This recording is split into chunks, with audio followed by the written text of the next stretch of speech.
Gaza पट्टी के भविष्य के प्रशासन को लेकर पूरे मध्य पूर्व में एक बार फिर से राजनीतिक तनाव तेज हो गया है। कई महीनों की खूनी झड़पों के बाद जब इस क्षेत्र में युद्ध विराम लागू हुआ, तभी गाजा के पुनर्निर्माण और प्रशासनिक भविष्य को लेकर अमेरिका, इजरायल और कुछ अरब देशों ने अलग अलग योजनाएं पेश करना शुरू कर दिया। लेकिन इन योजनाओं के लागू होने से पहले ही मुस्लिम दुनिया में तीखा मतभेद उभर आया है, जिसके केंद्र में है यह सवाल कि गाजा पर भविष्य में नियंत्रण किसका होगा और फिलिस्तीनियों की भूमिका वास्तव में कितनी होगी। फाइनेंशियल टाइम्स की रिपोर्ट के अनुसार पूर्व अमेरिकी राष्ट्रपति डोनाल्ड ट्रंप ने अपनी एक नई योजना गाजा स्टेबिलिटी फ्रेमवर्क की घोषणा की है। इस योजना में कहा गया है कि गाजा के पुनर्निर्माण और प्रशासनिक निगरानी के लिए एक अंतर्राष्ट्रीय बोर्ड या पीस ओवरसाइट काउंसिल बनाया जाएगा। इस बोर्ड का नेतृत्व ब्रिटेन के पूर्व प्रधानमंत्री टोनी ब्लेयर करेंगे, जो इससे पहले भी मध्य पूर्व शांति प्रयासों से जुड़े रहे हैं।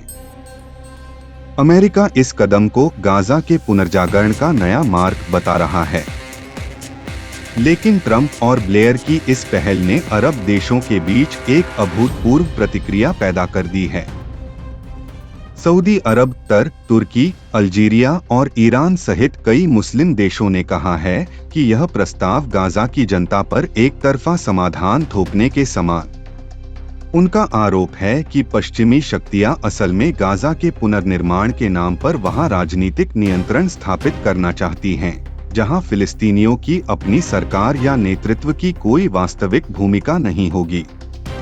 अरब देशों के कूटनीतिज्ञों का कहना है कि टोनी ब्लेयर के नेतृत्व में किसी भी बोर्ड का गठन होने का अर्थ होगा कि गाजा का भविष्य फिर से पश्चिमी राजनीतिक ढांचे के हाथों में चला जाएगा। ब्लेयर पहले इराक युद्ध के दौरान अमेरिकी नीतियों के समर्थक रहे हैं, इसलिए उन पर मुस्लिम दुनिया का कोई भरोसा नहीं है। उनका यह भी कहना है कि अगर यह प्रस्ताव लागू होता है तो इजराइल अप्रत्यक्ष रूप से गाजा की सुरक्षा और प्रशासन पर स्थायी प्रभाव बनाए रख सकेगा। दूसरी ओर द गार्जियन के एक विश्लेषण में कहा गया है कि गाजा के प्रशासन में हमास और अन्य फिलिस्तीनी समूहों की भूमिका सबसे बड़ा विवाद उत्पन्न कर रही है। संयुक्त राज्य अमेरिका और इजराइल स्पष्ट कर चुके हैं कि वे हमास शासित किसी प्रशासन को स्वीकार नहीं करना चाहते, लेकिन तुर्की और जॉर्डन जैसे देशों का दावा है कि अगर हमास को पूरी तरह से राजनीतिक प्रक्रिया से बाहर कर दिया गया तो गाजा में और अधिक हिंसा और सशस्त्र प्रतिरोध पैदा होगा।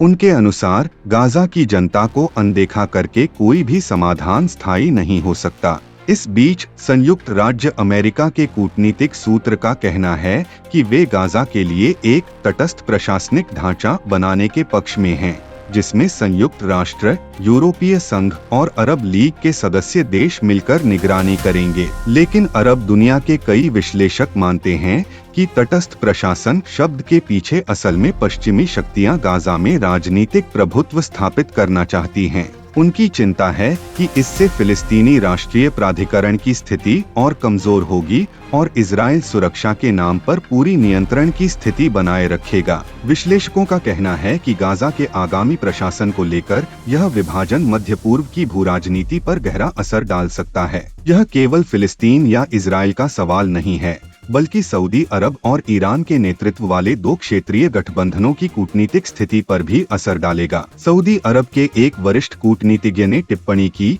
गाजा का भविष्य अब फिलिस्तीनियों के हाथ में नहीं है, बल्कि अंतर्राष्ट्रीय रणनीति के चक्रव्यूह में फंस गया है। ऐसे हालात में गाजा की आम जनता के लिए मानवतावादी सहायता, भोजन, पानी और आश्रय की कमी और गहरा रही है। पुनर्निर्माण की बातें जितनी भी हों, गाजा का राजनीतिक भविष्य अनिश्चित बना हुआ है। कई पर्यवेक्षक मानते हैं कि अगर फिलिस्तीनियों की स्वतंत्र राजनीतिक भूमिका सुनिश्चित नहीं की गई, तो वर्तमान शांति पहल भी स्थायी समाधान नहीं ला पाएगी। मध्य पूर्व अब एक संकटपूर्ण संघर्ष के बीच खड़ा है। एक ओर पुनर्निर्माण के नाम पर अंतर्राष्ट्रीय योजनाएं और दूसरी ओर फिलिस्तीनियों का आत्मनिर्णय का अधिकार।